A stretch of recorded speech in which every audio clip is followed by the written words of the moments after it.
Ah. Ayan lakay. Ito na ang sinigang natin. Nakalimutan kong i-video mula simula. Kaya dito na ako magsisimula. Panibagong vlog, panibagong video. Ayan. Sinigang natin. Makalipas ng ilang minuto, takpan natin. Ayan. Ayan lakay. Makalipas ng ilang minuto, ito na ang sinigang natin. Na liempo. Luto na.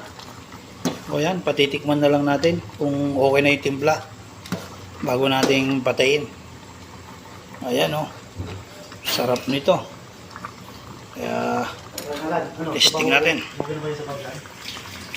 Makalipas ng ilang minuto, takpan ulit natin. Ayan. Ayan lakay, sinigang na liempo. Sarap niyan. Malapot yung sabaw. Takpan natin, yan. Ang sinasabi ko. Ayan lakay. Ito na ang sinigang natin na liempo. Maya maya kain na tayo. Ayan lakay, ang finished product natin na sinigang. Dagdag lang tayo ng konting sabaw kasi mahilig sila sa sabaw. Habang kumakain kasi may hinihigop sila. O ayan. Mamaya kain na tayo. God bless.